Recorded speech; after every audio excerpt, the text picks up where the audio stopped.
Student welcome back to my channel Samrat academy. Student आज की इस वीडियो में आप लोगों को बताने वाला कि हिंदी में पास होने का ट्रिक। मेरे प्यारों, अगर आप हिंदी का पेपर देने गए हो और हिंदी के पेपर में अगर आप लोगों को कुछ भी नहीं आ रहा तो हिंदी के पेपर को आप कैसे पास करोगे। मेरे प्यारों, बिना पढ़े बिना याद किए केवल व केवल ट्रिक से आप लोगों को मेरे प्यारों इस वीडियो में बताऊंगा कि किसी भी हिंदी के पेपर को आप कैसे पास करोगे। 100% गारंटी, टीचर खुश होकर पूरा का पूरा नंबर देगा और कभी जिंदगी में आप लोग फेल नहीं होगी, इस बात का दावा करता हूं। मेरे प्यारों, देखिए आपके पास कुछ नहीं रहेगा। अगर आपकी तैयारी 0% है मेरे प्यारों और एग्जाम देने पहुंच गए हो और आपके पास मेरे प्यारों से यहाँ पे पेपर आ गया। देखिए मेरे पास 2026 बोर्ड का पेपर है हिंदी का, और ये हिंदी का पेपर आ गया आप लोगों के पास, और हिंदी का पेपर में बिल्कुल तैयारी आप लोगों के पास नहीं है, तो हिंदी के पेपर को आप कैसे पास करोगे मेरे प्यारों कि आपको कम से कम मेरे प्यारों ओवरऑल अगर हम बात करें तो 100 में कम से कम आप लोगों को 70 से लेकर 75 नंबर मिल पाए। आज की इस वीडियो में यही आप लोगों को बताना कि कोई भी हिंदी का पेपर आ जाएगा उसको कैसे आप पास करोगे। सबसे पहला जो काम आप लोगों को करना है मेरे प्यारों वो है आप लोगों का रोल नंबर। सबसे पहला काम ये करना है कि अनुक्रमांक और यहाँ पे नाम अपना यहाँ पे लिख देना है सही सही। और मेरे पास देखिए ये हिंदी का पेपर है और हिंदी के पेपर को मैं खुद बोर्ड एग्जाम की कॉपी पे सॉल्व करके दिखाने वाला हूं बिना कुछ याद किए। केवल मेरे पास जो आपके पास पेपर रहेगा, आपके पास 2 पेन रहेगा और साथ ही साथ एक स्केल रहेगा मेरे प्यारों। इसी के सहायता से आप पूरा का पूरा हिंदी के पेपर को सॉल्व कर पाओगे मेरे प्यारों। एग्जामिनर आपको 70 से लेकर 75 नंबर दे देगा पूरा 100 में। तो चलिए देखते हैं। सबसे पहला अगर हम बात करें मेरे प्यारों तो थोड़ा सा बस आप लोग समझ लीजिए, थोड़ा सा बेसिक चीजें हैं। जैसे मान लीजिए कि ये क्लास 10th है, ठीक है, और ये क्या है आपका क्लास 12th है। थोड़ा सा बेसिक चीज है उसको समझ लीजिए मेरे प्यारों। तो क्लास 10th में मेरे प्यारों जो हिंदी का पेपर आता है, तो क्लास 10th में जो हिंदी का पेपर आता है वो आता है 70 नंबर का, और क्लास 12th में जो हिंदी का पेपर आता है मेरे प्यारों वो आता है 100 मार्क्स का। इस बात को जानते हो आप मेरे प्यारों। इसमें 70 नंबर का इसलिए आता है क्योंकि इसमें प्रैक्टिकल के नंबर जुड़ते हैं। इसमें जो होता है मेरे प्यारों प्रैक्टिकल के नंबर 30 नंबर जुड़ते हैं, तो ये तो फ्री में ही आपको मिलने वाला है स्कूल के द्वारा। स्किल के द्वारा आपको फ्री में 30 नंबर मिल जाएगा। सिर्फ 70 में मेरे प्यारों आपको 50 नंबर लाने की जरूरत है। 50 और 30 मिलकर टोटल हो जाएंगे 80 नंबर।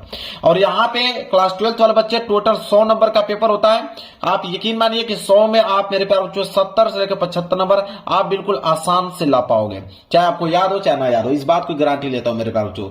तो यह था कुछ बेसिक पॉइंट। और मैं आपको बता दूं कि जो हिंदी का पेपर होता है मेरे प्यारों वो 2 भागों में बटा होता है। अब 2 भागों कौन कौन से हैं देखिए, एक होता है सब्जेक्टिव प्रश्न, एक होता है ऑब्जेक्टिव। तो एक ऑब्जेक्टिव होता है और एक सब्जेक्टिव होता है। तो ऑब्जेक्टिव प्रश्नों को मैं लास्ट में डिस्कस करूंगा। सबसे पहले मैं सब्जेक्टिव प्रश्नों को डिस्कस करने वाला हूं। ऑब्जेक्टिव प्रश्न का एक ऐसा ट्रिक बताऊंगा कि वो 100% मेरे प्यारों वर्क करता है। और कम से कम मेरे प्यारों अगर हम बात करें, अगर 20 नंबर का ऑब्जेक्टिव है तो कम से कम आप मेरे प्यारों 12 से लेकर 13 नंबर क्वेश्चन आप आसानी से उस ट्रिक की मदद से आप सॉल्व कर पाओगे। तो आपका मेरे प्यार यहां से ऑब्जेक्टिव क्वेश्चन निकल जाएगा। लास्ट में इसको बताऊंगा। सबसे पहले हम लोग देखेंगे यहाँ पे सब्जेक्टिव प्रश्न को। देखिए मेरे प्यार सब्जेक्टिव प्रश्न आप लोगों का यहां से स्टार्ट है। खंड ब, और खंड ब में दिया हुआ है वर्णात्मक प्रश्न मेरे प्यारों। सबसे पहला जो काम करना है वो बात मेरा नोट कर लेना। सबसे पहले स्केल की सहायता से अंडरलाइनिंग कर लेना। ये डबल अंडरलाइनिंग करके लेके आया ना, तो यहाँ पे जिसे हसिया बोलते हैं हिंदी में, तो आप लोगों को हसिया खींचना, मैं ऑलरेडी खींच के लेके आया हूं। जब हसिया आप लोग खींच लोगे तो सबसे पहला जो काम करना है मेरे प्यारों वो होता है रोल नंबर। आपको हर एक पेज पे यहाँ पे रोल नंबर लिखते चलना है। रोल नंबर इसलिए लिखना है ताकि आपकी कोई भी कॉपी जो मेरे प्यारों बदल ना पाए। अब आपने रोल नंबर हर एक पेज पे आपको लिखना है। इसके बाद आपको हेडिंग डालनी है। जैसे खंड ब है तो आप यहाँ पे हेडिंग डालोगे खंड ब। अब ये मेन हेडिंग हो जाएगी आपकी खंड ब। ये हेडिंग हो गया खंड ब। स्केल की सहायता से इसके नीचे कर दीजिएगा मेरे प्यारों अंडरलाइनिंग। अब मेरे प्यारों वर्णात्मक प्रश्न कर रहे हो तो एक लाइन का गैप छोड़ना है, इस बात को नोट कर लो। एक लाइन का गैप छोड़कर तब जाके नीचे आप डालोगे यहाँ पे वर्णात्मक प्रश्न। क्या डालोगे? वर्णात्मक प्रश्न डालोगे। पेपर में लिखा हुआ है वर्णात्मक प्रश्न, वही चीज आपको नोट करना है। यह नहीं है कि वर्णात्मक प्रश्न आपको याद करना है। पेपर में लिखा हुआ मिलेगा आपको वर्णात्मक प्रश्न। अभी मैंने दिखा भी देता हूं आप लोगों को। देखिए खंड ब वर्णात्मक प्रश्न, ये 2 पॉइंट लिखा है। इन्हीं दोनों पॉइंट को मैंने यहाँ पे क्या किया, नोट करना है। कर दोगे, इतना काम आपको हो गया। अब प्रश्न संख्या मान लीजिए 21 कर रहे हो यहाँ से, तो प्रश्न संख्या 21 कर रहे हो तो सबसे पहले प्रश्न उत्तर डालना बहुत ही ज्यादा कंपलसरी है। तो एक लाइन का गैप छोड़कर आप यहाँ पे डालोगे प्रश्न उत्तर संख्या। यहाँ पे हेडिंग बनाओगे। देखिए हेडिंग बिल्कुल सही सही आपको डालना है। आप आंसर गलत लिखो कोई दिक्कत नहीं है, लेकिन हेडिंग इसका बिल्कुल सही सही होना चाहिए। तो प्रश्न उत्तर संख्या क्या डालोगे यहाँ पे 21। इसके बाद स्केल की सहायता से इसके नीचे करना है आप लोगों को अंडरलाइनिंग। तो प्रश्न उत्तर संख्या 21 हो गया। अब जब प्रश्न उत्तर संख्या 21 पढ़ोगे मेरे प्यारे बच्चों, तो बोला है कि निम्नलिखित में से एक गद्यांश पर आधारित सभी प्रश्नों को उत्तर दीजिए। तो आप यहाँ बोला है कि निम्नलिखित में से किसी एक गद्यांश पर आधारित सभी प्रश्नों के उत्तर दीजिए। मतलब कि 2 गद्यांश दिया हुआ है। देखिए, एक क वाला दिया गया है और क वाला कह रहा है कि अगर नहीं करना आप चाहते हैं तो अथवा करके यहाँ पे आपको ख वाला दिया गया है। दोनों में से कोई एक ही आपको करना है, इस बात को आप नोट कर लो। और ये जो गद्यांश मेरे प्यार जो 6 नंबर के लिए पूछा गया है, ठीक है, ये हाई स्कूल का पेपर है। इंटर वाले में मेरे प्यार जो यहाँ पे 10 नंबर का पूछा जाता है गद्यांश, इस बात को ध्यान में रखिएगा। तो देखिए, गद्यांश हल करने का दोनों में एक ही ट्रिक है। अब गद्यांश हल करने की अगर हम बात करें तो मान लीजिए अगर आप क करने वाले हो तो क का आंसर नहीं मालूम है तो कैसे इसको करोगे। तो क करने वाले हो तो सबसे पहले यहाँ पे लिखोगे क लिखने के बाद यहाँ पे इस तरह डालोगे संकेत। संकेत बहुत ज्यादा कंपलसरी, मेरे पास इस बात को नोट कर लेना। संकेत ऐसे डालना है और स्केल की सहायता से इसके नीचे क्या कर देना आप लोगों को, अंडरलाइनिंग। संकेत कैसे लिखा जाता है उसको समझिए। संकेत तो आप पेपर में सही लिख डालोगे। जैसे देखिए यहाँ बोला है ना, विश्वास पात्र मित्र, तो शुरू का यहां तक लाइन उठा लीजिए कि विश्वास पात्र मित्र से, इसके बाद डैश डैश करते जाना है। लास्ट की लाइन आपको लिखना है कि सहायता देंगे। यह होता है संकेत लिखने का तरीका। तो चलिए नोट करते हैं क्या था, विश्वास पात्र, तो आप लिखेंगे कि विश्वास पात्र। देखिए मेरे पास जो ट्रिक आपको बता रहा हूं, बिल्कुल याद करने की कोई भी प्रश्न जरूरत नहीं। अगर आपको नहीं याद है तो आप ये ट्रिक अपनाना, बिल्कुल पास हो क्या होगे। तो विश्वास पात्र मित्र, यहां पे लिखोगे मित्र से। अब इसके बाद क्या करोगे, डैश डैश करते जाओगे और लास्ट की लाइन क्या था, और लास्ट की लाइन था सहायता देंगे। तो यहां पे डालोगे सहायता देंगे, सहायता देंगे, यहां पे डाल दीजिए खड़ी पाई। क्लियर है, ये हो गया संकेत। इतना काम तो पेपर में से ही कर दोगे। इसके बाद नीचे आप प्रश्न पढ़ोगे कि प्रश्न कौन सा दिया हुआ है। देखिए 3 प्रश्न है और इंटर में 5 प्रश्न होते हैं। 2-2 नंबर के हिसाब से 10 नंबर वहां मिलते हैं, यहाँ पे 3 प्रश्न है तो 2-2 नंबर के हिसाब से 6 नंबर मिलेंगे। तो पहला प्रश्न क्या है कि उपयुक्त गद्यांश का संदर्भ लिखिए। अब मेरे प्यारे जो संदर्भ लिखने की बात किया, संदर्भ में 2 ही चीज मेन पॉइंट होता है। एक होता है आपका पाठ का नाम कि किस पाठ से लिया गया है, और एक होता है आपका लेखक का नाम कि इसके लेखक कौन है। मेरे प्यारे जो गद्यांश में जब गद्यांश का संदर्भ लिखोगे तो यही 2 चीज मेन होता है, पाठ का नाम और लेखक का नाम। अब कैसे लिखना है आपको संदर्भ, ये समझिए। अगर पाठ का नाम न मालूम हो और लेखक का नाम न मालूम हो तो आप इसका आंसर कैसे लिखोगे, संदर्भ इसका कैसे लिखोगे, देखिए ध्यान दीजिए। तो सबसे पहले आप कर रहे हो पहला वाला प्रश्न, तो एक लाइन का गैप छोड़ना है, यहाँ पे डालना है पहला वाला प्रश्न। इसके बाद संदर्भ कर रहे थे तो आपको हेडिंग बनानी पड़ेगी, यहाँ पे संदर्भ। ये हो गया मेन हेडिंग संदर्भ। संदर्भ लिखने का तरीका क्या होता है वो चीज समझिए। गद्यांश है ना, तो गद्यांश का संदर्भ कैसे लिखा जाता है उसको समझिए। सबसे पहले लिखना है कि प्रस्तुत, क्या लिखोगे कि प्रस्तुत। अब गद्यांश है तो गद्यांश लिखोगे, पद्यांश रहता तो पद्यांश लिखते हैं, तो गद्यांश है तो लिखोगे कि प्रस्तुत गद्यांश। यहां पर लिखोगे कि प्रस्तुत गद्यांश हमारी पाठ्य पुस्तक, प्रस्तुत गद्यांश हमारी पाठ्य पुस्तक, हमारी पाठ्य पुस्तक, प्रस्तुत गद्यांश हमारी पाठ्य पुस्तक। अब हिंदी है, हिंदी से तो लिया गया है तो लिखोगे प्रस्तुत गद्यांश हमारी पाठ्य पुस्तक। अब सिंगल इन्वर्टेड कामा के अंदर आपको ब्लैक पेन से लिखना है हिंदी, इसके बाद क्लोज कर देना इस तरह हिंदी कि प्रस्तुत गद्यांश हमारी पाठ्य पुस्तक हिंदी के। अब यह आपका गद्यांश है तो लिखोगे गद्यखंड, हिंदी के गद्यखंड में संकलित, हिंदी के गद्यखंड में संकलित। अब यहां पे चैप्टर का नाम लिखना है, संकलित चैप्टर का नाम लिखना है। जब इस गद्यांश को आप पढ़ोगे, कह रहा है कि विश्वास पात्र मित्र। अब मित्र समझ में आ गया, मित्र देखते ही आप समझ में, दिमाग में आपका आ गया कि मित्रता चैप्टर से लिया गया है। ठीक है, मित्रता चैप्टर से लिया गया, आपके दिमाग में आएगा। अब मैं आपको बताता हूं, तो आप यहां पे लिखोगे मित्रता। अब बहुत सारे बच्चों का कमेंट आएगा कि सर अगर हमको नहीं मालूम रहेगा कि मित्रता चैप्टर से लिया गया तब क्या करेंगे हम लोग, तब कौन सा ट्रिक लगाएंगे। ये तो आपने बताया कि याद हो जाएगा आपको कि मित्रता चैप्टर से लिया गया है, और कोई दूसरा चैप्टर से लिया रहेगा तो हम कैसे मालूम करेंगे। आप समझिए, तो आप लिखोगे कि प्रस्तुत गद्यांश हमारी पाठ्य पुस्तक हिंदी के गद्यखंड में संकलित। आपको मालूम हो गया कि मित्रता, तो आप मित्रता लिख दोगे। अगर नहीं मालूम चलता कि मित्रता चैप्टर से लिया गया है तो आपकी किताब में जो भी चैप्टर का नाम अगर आपको मालूम है, मान लीजिए ममता चैप्टर है तो ममता चैप्टर का नाम लिख दीजिए। इससे तू न गई मेरे मन से, उस चैप्टर का नाम है तो उस चैप्टर का नाम आप यहां लिख दीजिए। मतलब किसी भी चैप्टर का नाम मालूम है उस चैप्टर का नाम यहां पे आप लोगों को लिख देना है। ठीक है, तो आप लिखोगे गद्यखंड में संकलित मित्रता नामक पाठ से लिया गया है, मित्रता नामक पाठ से लिया गया है, लिया गया है। जिसके लेखक, इसके बाद लिखोगे जिसके लेखक, अब लेखक का नाम लिखना है। तो आपको मालूम होगा कि मित्रता चैप्टर को जो लिखे हैं आचार्य रामचंद्र शुक्ल जी लिखे हैं, ठीक है। तो यहां पे लिखोगे जिनके लेखक आचार्य रामचंद्र शुक्ल। अगर नाम मालूम चले तब क्या करोगे, तो आप मेरे प्यारे किसी का भी नाम लिख दीजिए। आपका मन कर तो डॉक्टर राजेंद्र प्रसाद लिख दीजिए, जयशंकर प्रसाद लिख दीजिए, भारतेंदु हरिश्चंद्र जी लिख दीजिए, ठीक है, बिहारी लाल जी लिख दीजिए। तो जो भी आपको नाम मालूम है उसको लिख दीजिएगा, ठीक है। ऐसे लिख देना है जिसके लेखक आचार्य रामचंद्र शुक्ल जी हैं। लो भाई, ये आप लोगों का क्या जो है संदर्भ यहाँ पे बिल्कुल कंप्लीट हो गया। इतना चीज आपको समझ में आ गया। अब दूसरा प्रश्न अगर आपको करना है, दूसरा प्रश्न है कि गद्यांश के रेखांकित अंश की व्याख्या कीजिए। तो रेखांकित अंश की व्याख्या करना है तो एक लाइन का गैप छोड़ दीजिएगा और यहाँ पे दूसरी हेडिंग डाल लीजिए, क्या, रेखांकित अंश की व्याख्या। यह हो जाएगा आपका रेखांकित अंश की व्याख्या। ये हो गया मेरे प्यारे बच्चों रेखांकित अंश की व्याख्या। अब इसके नीचे स्केल के साथ अंडरलाइनिंग कर दीजिएगा। रेखांकित अंश की व्याख्या जब भी कर रहे हो तो एक पॉइंट आप याद कर लो, शुरू का लाइन आप लिखोगे कि लेखक कहते हैं कि, ये पॉइंट आप याद कर लो, लेखक कहते हैं कि, लेखक कहते हैं कि, लेखक क्या कहते हैं। अब समझिए जहां तक अंडरलाइन किया गया होगा कि विश्वास पात्र मित्र से बड़ी रक्षा रहती है, जिसे ऐसा मित्र मिल जाए उसे समझना चाहिए कि खजाना मिल गया है। विश्वास पात्र मित्र जीवन की एक औषधि है। अब मेरे प्यारे बच्चों जब इसे पढ़ोगे कि विश्वास पात्र मित्र से बड़ी रक्षा रहती है, अब यहां से लेकर आए वाली जो लाइन यहां तक दिया हुआ है इसको आपको नोट करना, जो दिया है सेम टू सेम आप वो लाइन यहां पे नोट कर लेना। फिर लिखना है यहाँ पे कि लेखक ये बताते हैं कि विश्वास पात्र मित्र जो होता है वह हमारी रक्षा करता है, वो हमारी बातों के इधर उधर नहीं करता है, वो हमारी सहायता करता है, हमें आगे बढ़ने में अग्रसर करता है। विश्वास पात्र मित्र जीवन का यही तो आश्रय है कि अगर आपका विश्वास पात्र मित्र मिल जाए तो आप पे विश्वास करेगा, आपको सही मार्ग ले जाएगा।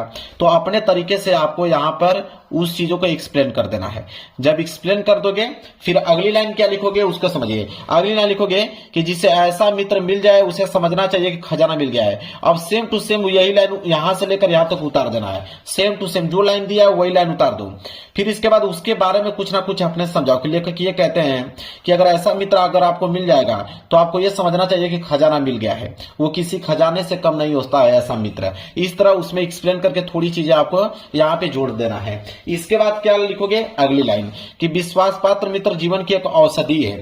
अब वही जो लाइन बोला सेम टू सेम वो लाइन उतार लीजिए, उसके बारे में अपने तरीके से समझा। लेखक ये कहते हैं कि जिस प्रकार अगर बुखार होने पे औषधि काम आती है, उसी प्रकार मेरे प्यारों अगर गलत मार्ग पे जाऊंगा तो मेरा मित्र जो है मुझे सही मार्ग पे ले जाएगा, तो वह जो है बिल्कुल औषधि के काम करेगा मेरा मित्र। इस प्रकार बनाकर आप एक्सप्लेन कर लो। देखो 4-5 लाइन में इसका रेखांकित अंश की व्याख्या हो गया कि नहीं, बिल्कुल ऐसे व्याख्या करना है आप लोगों को। एक लाइन उतारा उसके बारे में लिखो, फिर अगली लाइन उतारो उसके बारे में लिखो। ऐसे करके रेखांकित अंश की व्याख्या पूरा कर सकते हैं। क्लियर है मेरे प्यारे बच्चों। अब जब पेज भर जाए तो आप यहाँ पे PTO पेज टर्न ओवर लिखकर पेज को मेरे प्यारे बच्चों यहाँ पे आपको पलट देना है। ये पेज लो, पेज को हमने पलट दिया। इसके बाद मेरे प्यारे बच्चों एक प्रश्न और बचा है कि लेखक ने विश्वास पात्र मित्र की तुलना किससे और क्यों की है। ठीक है, तो आप लिख देना मेरे प्यारे बच्चों कि लेखक ये कहते हैं कि विश्वास पात्र मित्र की तुलना वो जो है औषधि से किए हैं। ठीक है, वो खजाने की तरह काम करता है और हमारे जीवन में मित्र जो होता है मित्र का बहुत कीमती होता है। उसकी मतलब मौजूदगी में हम सुरक्षित रहते हैं, वो औषधि की तरह काम करता है, हमें गलत रास्ते पे नहीं ले जाता है। उसके जो भावनात्मक विचार होते हैं वो हमें बताता है, सही मार्ग पे मुझे ले जाता है, गलत काम करने से हमें रोकता है। बस ये चीजें तो हैं, बस उसमें जोड़ते जाइए, कुछ ना कुछ करते जाइए। तो ये भी आंसर जो तीसरा है यहाँ पे, जब तीसरा यहाँ पे डालोगे तो इसका भी आंसर बनाकर आप लोगों को जोड़कर किसी न किसी तरह पूरा कर देना, क्वेश्चन को छोड़ना नहीं है। जब ये क्वेश्चन कंप्लीट हो जाएगा, लो भाई आपका गद्यांश जो है बिल्कुल कंप्लीट हो जाएगा। क्लियर है। इसी तरह मेरे प्यारे बच्चों क्या है, यही ट्रिक से आपको पद्यांश भी करना है। ये जो पद्यांश आएगा प्रश्न संख्या 22, तो पद्यांश में सेम टू सेम यही ट्रिक लगाना है।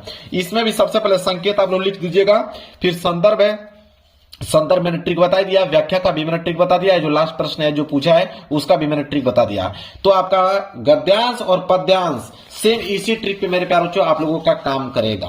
इसके बाद आएगा प्रश्न संख्या 23। प्रश्न संख्या 23 जो है वो बोला है कि निम्नलिखित में से संस्कृत का गद्यांश, अगर संस्कृत के गद्यांश का ट्रिक बता दूंगा तो आप संस्कृत के पद्यांश का भी आप इस क्वेश्चन को आंसर कर पाओगे। तो एक ट्रिक समझ जाओगे गद्यांश का, तो सेम उसी ट्रिक पे पद्यांश भी सॉल्व हो जाता है। तो चलिए मैं संस्कृत का गद्यांश का ट्रिक बता देता हूं कि अगर संस्कृत का गद्यांश अगर पूछे तो उसका कैसे हल करोगे। जैसे बोला यहाँ पे कि संस्कृत गद्यांश का संदर्भ सहित हिंदी में अनुवाद कीजिए। इसका संदर्भ लिखना होता है और हिंदी अनुवाद लिखना होता है। इसमें भी दो है, एक क वाला है, एक आपका ख वाला है, अथवा करके।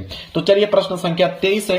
तो सबसे पहले आप क्या करोगे, हेडिंग डालोगे कि प्रश्न उत्तर संख्या 23। देखिए लिखोगे प्रश्न उत्तर संख्या 23 है, तो आप लिखोगे प्रश्न उत्तर संख्या 23 का मेरे प्यार क कर रहे हो तो आप लिखोगे क के बाद आप यहाँ पे लिखोगे संकेत लिखना मेरे प्यार आप लोगों को बता ही दिया हूं। संकेत लिखने का ट्रिक यह है कि शुरू के कुछ लाइन यहां तक लिख दीजिए, वाराणसी सुविख्यात तक लिख दीजिए यहां तक, इसके बाद डैश डैश करते जाइए और लास्ट की लाइन क्या है मेरे प्यार बच्चों, यहाँ पे बहुप्रसंति, इसको यहाँ पे लिख दीजिए।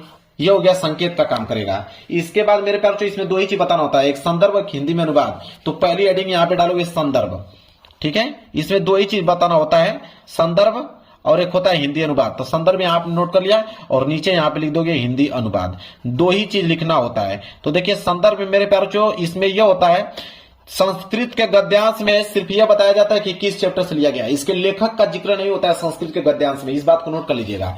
तो जब आप पढ़ोगे तो देखिए वाराणसी सुविख्यात प्राचीन नगरी, तो आपको समझ में आ गया कि वाराणसी चैप्टर से लिया गया है, ठीक है। इसी तरह मेरे प्यारों जब आप पढ़ोगे दूसरा कोई, जैसे यहाँ पे है कि मानव जीवन से संक्रमण संस्कृति, इसमें आपको समझ नहीं आ रहा है कि किस चैप्टर से लिया गया है, तो आप लिख लीजिए कि मानव जीवन से चैप्टर से लिया गया है, ठीक है। ऐसे आपको यहाँ पे लिखे देखिए मानव जीवन चैप्टर से लिया गया है, यहाँ पे बना सकते हो अस्माक जीवन चैप्टर से लिया गया है, ठीक है। यहाँ पे बना सकते हो अस्माक संस्कृति चैप्टर से लिया गया है। जब आपको नहीं समझ में आएगा तो इस बीच में से कोई भी वर्ड उठा लीजिए, आप उनको कह दीजिए कि इस चैप्टर से लिया गया है।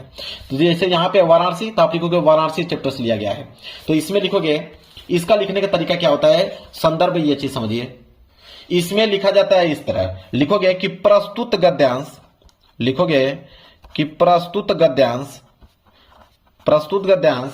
हमारी पाठ्य पुस्तक, प्रस्तुत गद्यांश हमारी पाठ्य पुस्तक हिंदी के, पाठ्य पुस्तक हिंदी के, अब ये आपका संस्कृत का गद्यांश है तो आप लिखोगे संस्कृत खंड, हिंदी के संस्कृत खंड के वाराणसी चैप्टर से लिया गया है। तो ब्लैक पेन से लिख दो यहाँ पे कि वाराणसी पाठ से लिया गया है, वाराणसी पाठ से लिया गया है, लिया गया है। इस तरह मेरे प्यारों आपको दिमाग लगाना है। लो भाई हो गया, ये हो गया संदर्भ। हिंदी अनुवाद की अगर हम बात करें मेरे प्यारों तो इसका हिंदी अनुवाद क्या होगा, तो अब जो दिया है यहाँ पे कि वाराणसी सुविख्यात प्राचीन नगरी, मतलब वाराणसी जो है वो प्राचीन काल की नगरी है, इस तरह आपको बनाना है। मतलब वाराणसी बहुत प्रसिद्ध प्राचीन नगरी है। यहाँ पे लिख दीजिएगा कि अब यहाँ पे आपको नहीं समझ में आ रहा था, बस वाराणसी में आप जोड़ते जाइए। क्या जोड़ोगे कि यह जो है यहाँ पे स्वच्छ जल होते हैं, गंगा के किनारे पे यह स्थित है,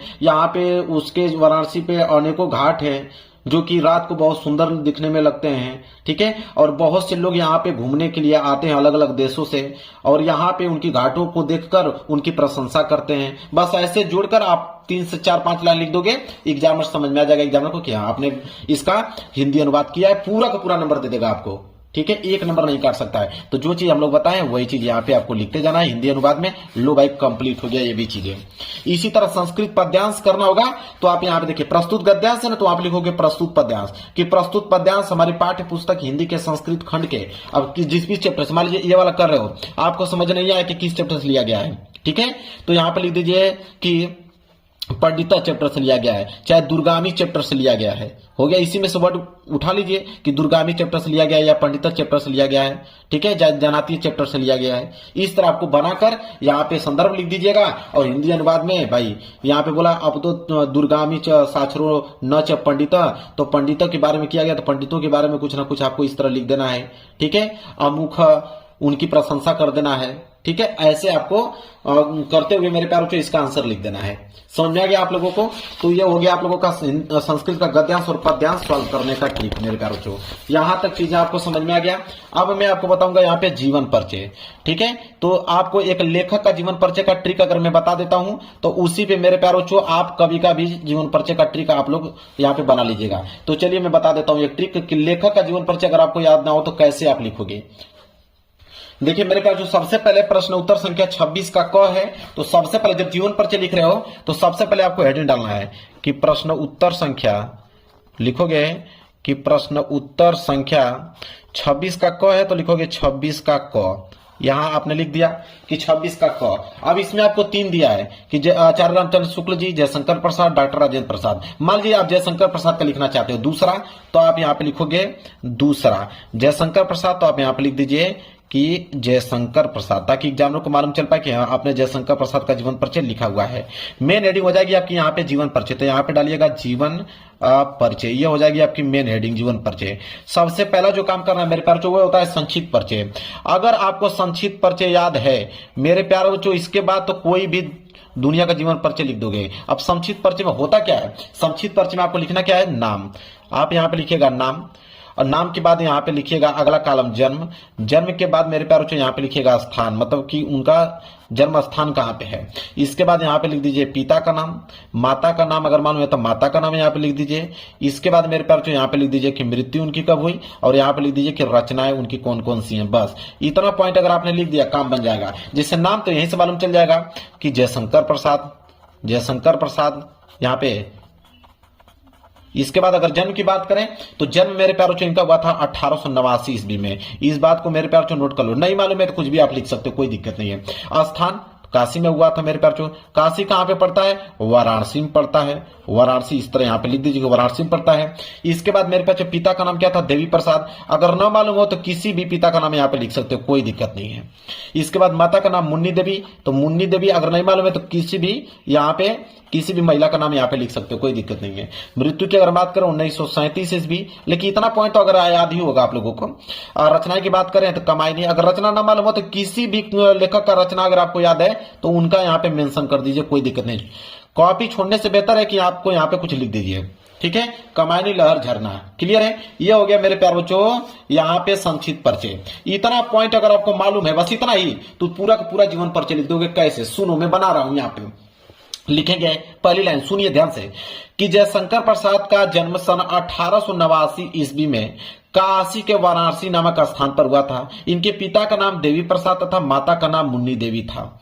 इतना पॉइंट आपने लिख दिया। बीच में आप थोड़ा लिख दीजिएगा कि यहाँ पे इस तरह लिख सकते हैं कि बचपन में ही पिता की मृत्यु हो जाने के कारण जयशंकर प्रसाद जो है घर पर ही उन्होंने हिंदी, संस्कृत, फारसी, उर्दू भाषा का गहन अध्ययन किया, और इनका जीवन बहुत संघर्षशील था, क्योंकि बचपन में पिता की मृत्यु हो जाने के बाद मतलब उनका जीवन संघर्षशील था। अल्प अवस्था में ही क्षय रोग के कारण, मतलब किसी रोग का नाम यहाँ पे लिख दीजिएगा कि क्षय रोग के कारण उनकी मृत्यु हो गई सन 1937 ईस्वी में। उनकी रचनाएं कमायनी लहर झरना है। लो भाई, जो चीज बताया हूं ना, अगर उतना पॉइंट लिखोगे ना तो पूरा का पूरा पेज ही भर जाएगा। जो चीज अभी बोला हूं मैं, जब उसको अपने भाषा में लिखोगे तो पूरा का पूरा पेज ही भर जाएगा। यह होता है मेरे प्यारे बच्चों किसी का जीवन परिचय लिखने का तरीका मेरे प्यारे बच्चों। चलिए मेरे प्यारे बच्चों अब हम बात कर लेते हैं। यहाँ पे आता है कि अपनी पाठ्य पुस्तक में से कंठस्थ कोई एक श्लोक लिखिए जो इस प्रश्न पत्र में न आया हो। श्लोक लिखने के बाद क्या है मेरे प्यारे बच्चों कि कोई एक श्लोक लिखिए। देखिए श्लोक लिखने के लिए जब भी आ जाए 2 नंबर के लिए आता है तो श्लोक में कौन सा दिमाग लगाओगे ये चीज बताता हूं। देखिए श्लोक लिखने के लिए अभी हमने आप लोगों को संस्कृत का गद्यांश और पद्यांश पढ़ाया था। आपको मालूम होगा इधर हमने दिखा कि संस्कृत का गद्यांश था और पद्यांश। देखिए यह है ना संस्कृत का गद्यांश और पद्यांश। श्लोक जो लिखना होता है मेरे प्यारे बच्चों 2 लाइन का अगर श्लोक लिख दोगे तो बहुत है। तो देखिए बीच में से जैसे यहाँ पे फुल स्टॉप, यहां से लेकर यहां तक देखिए ये हो जाएगी पहली लाइन, यहाँ पे सेम टू सेम उतार दीजिएगा। फिर यहां से लेकर नीचे से लेकर यहां तक, उसके नीचे यह दूसरी लाइन हो जाएगा। बस लो भाई ये श्लोक आप लोगों का कंप्लीट हो जाएगा, ठीक है। और एग्जामिनर को मालूम भी नहीं चलेगा कि आपने सही लिखा या गलत, उसको लगेगा कि संस्कृत में आपने यहाँ पे कोई ना कोई श्लोक लिखा हुआ है, वो नंबर आप लोगों को मेरे प्यार को दे देगा। तो यहाँ श्लोक के बारे में भी यहाँ पे मालूम चल गया। और यहाँ पे आता है कि संस्कृत का प्रश्न उत्तर लिखने के लिए 1, 2, 3, 4 में से किन्हीं 2 ही प्रश्नों को उत्तर देना होता है। मान लीजिए कुत्र मरणम मंगलम भवती, ठीक है, यहाँ पे दिया है और इसका आप लोगों को मेरे प्यारों को आंसर लिखना है, ठीक है। वो भी संस्कृत में ही इसका जवाब देना है, इस बात को ध्यान रखें, इसको संस्कृत में ही जवाब देना है। तो मान लीजिए यहाँ पे दिया है ना कि कुत्र मंगलम मरणम मंगलम भवती, अब इसका आपको आंसर लिखना है। अब कौन सा दिमाग लगाओगे आंसर लिखते समय, अब मेरे प्यारों से आ जाओगे यहीं पे, ठीक है। अब ये दिया है ना कि वाराणसी सुविख्यात प्राचीन नगरी, ये जो दिया है इसी को आप लिख दो, ये आंसर का काम करेगा मेरे प्यारे बच्चों। इसी तरह अगर आपको ये लिखना है अस्माक संस्कृत क नियम, तो अब मेरे प्यारे बच्चों आप लिख दोगे यहाँ पे कि मानव जीवन से संक्रमण संस्कृति है। लो भाई, आंसर हो गया कंप्लीट। दो प्रश्न, दोनों प्रश्नों का आंसर इसी में से मैंने देख के लिख दिया। अब यहाँ पे आपको नंबर पूरे के पूरे मिल जाएंगे। इसके बाद मेरे प्यार बच्चों आता है यहाँ पे निबंध लिखने के लिए। तो निबंध जब भी लिख रहे हो मेरे प्यार बच्चों, चाहे वो विज्ञान वरदान या विस्तार पे लिख रहे हो, चाहे इनमें से किसी पे भी लिख रहे हो, निबंध लिखते समय आप ध्यान दें कि 150 लेके 200 शब्दों में लिखना है। 7 नंबर के लिए निबंध आता है, ठीक है। अब मेरे प्यार, और इंटर में 9 नंबर के लिए निबंध आता है। तो इस बात को ध्यान दें कि जब निबंध लिखने जा रहे हो तो कम से कम निबंध में मेरे प्यार 5 से लेके 7 हेडिंग होनी चाहिए। इस बात को नोट कर लो। चाहे वो हेडिंग किसी तरह बनाओ, वो आप पे निर्भर करता है, लेकिन 5 से लेके 7 हेडिंग आपको बनाना है। लेकिन इसमें से 2 हेडिंग सबसे इंपॉर्टेंट है। जो पहली हेडिंग होनी चाहिए, वो पहली हेडिंग होनी चाहिए प्रस्तावना का। पहली हेडिंग प्रस्तावना आपको डालना है। इसमें कुछ भी लिखो, कोई दिक्कत नहीं है, लेकिन हेडिंग आपकी प्रस्तावना होनी चाहिए। और लास्ट हेडिंग आपका उपसंहार होना चाहिए। हेडिंग में ये 2 हेडिंग आपको चेंज नहीं करना है। शुरू का प्रस्तावना, लास्ट की हेडिंग उपसंहार, बीच में बाकी 5-7 हेडिंग वह निबंध के अनुसार बना लीजिएगा। और उसमें जो चीज भी लिखे कोई दिक्कत नहीं है बनाकर, ठीक है। समझ में आ गया निबंध लिखने का तरीका आप लोगों को। इसके बाद आता है पत्र लेखन लिखने के लिए मेरे प्यारे बच्चों, ठीक है, कि पत्र लेखन कैसे। पत्र लेखन तो सबसे आसान होता है, अपनी भाषा में लिखना होता है। जैसे मान लीजिए ये वाला प्रश्न है कि अपने जन्मदिन पर मित्र द्वारा भेजे गए उपहार के लिए मित्र को धन्यवाद पत्र लिखिए। कितना सिंपल है, कैसे लिखो, बस इसका स्ट्रक्चर समझ लीजिए। तो जब भी मेरे प्यारे बच्चों आप यहाँ पे पत्र लिख रहे हो, तो सबसे पहले यहाँ पे लिखोगे मेरे प्यारे बच्चों एड्रेस। सबसे पहले आप एड्रेस लिखोगे। एड्रेस का मतलब पता। तो आप पता तो मालूम है सबको, ग्राम, पोस्ट, ठीक है, डिस्ट्रिक्ट, ये सारी चीजें आप नाम लिख दोगे। इसके बाद आप लिखोगे दिनांक।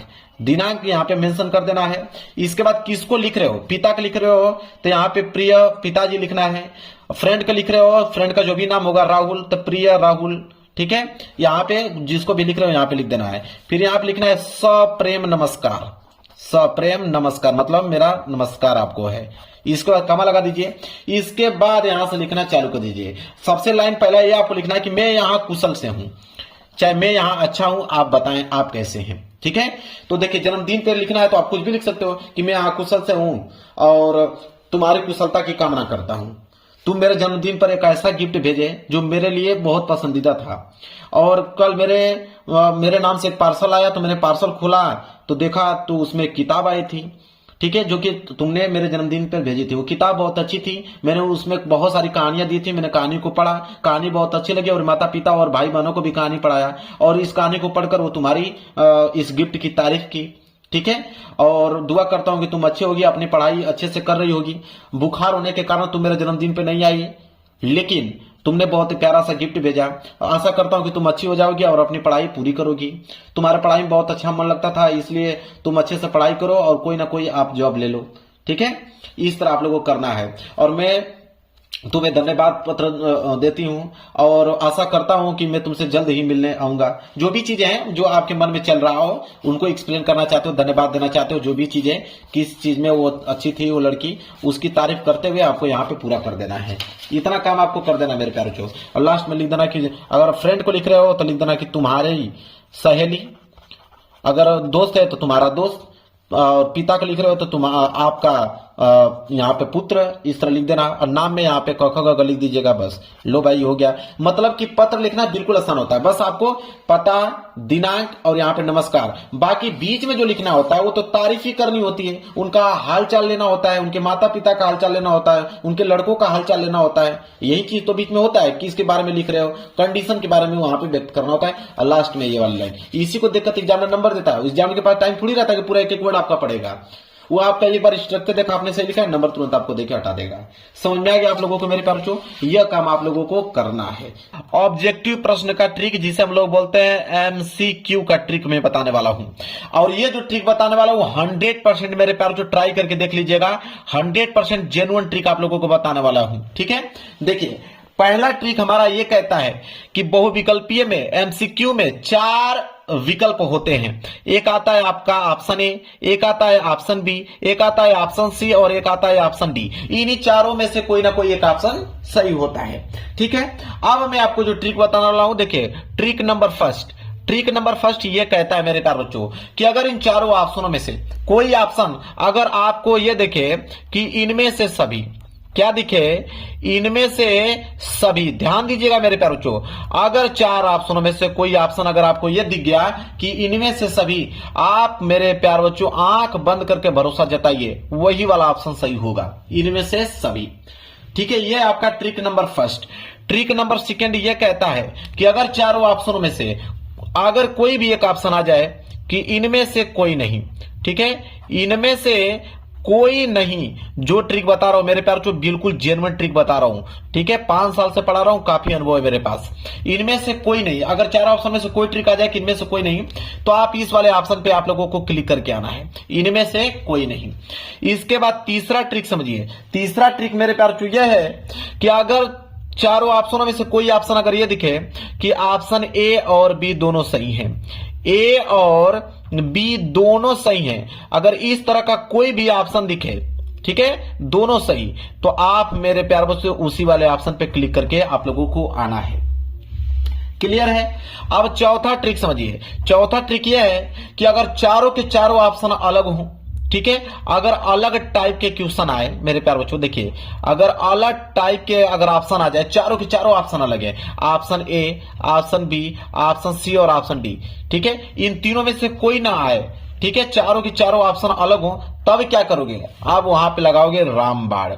क्या लगाओगे मेरे प्यारे बच्चों? रामबाण ट्रिक लगाओगे, जो कि आपको मेरे प्यारे बच्चों 90% स्कोर करके देगा ऑब्जेक्टिव प्रश्न में। कौन सा है देखिए, या तो ऑप्शन ए पे क्लिक कीजिए या तो ऑप्शन सी पे क्लिक कीजिए। मेरे प्यारे बच्चों ऑप्शन ए और ऑप्शन सी, मेरे प्यारे बच्चों यकीन मानिए कि अगर आपके पेपर में 20 ऑब्जेक्टिव प्रश्न है तो आपको दावे के साथ कह सकता हूं, आप जाके चेक कर लेना, मैं पूरा का पूरा प्रीवियस पेपर ढूंढ के लेकर आया हूं इस ट्रिक को, कि 20 क्वेश्चन में से आपके 12 से लेकर 13 ऐसे प्रश्न होंगे जिनका ऑप्शन ए और ऑप्शन सी सही होगा। तो 12 से 13 नंबर प्रश्न आपके यहां से उठ जाएंगे मेरे प्यारे बच्चों। 20 बहुविकल्पीय में से 12 से 13 नंबर आसानी से आप ला पाओगे। यह है आपका ऑब्जेक्टिव प्रश्न का ट्रिक मेरे प्यारे बच्चों।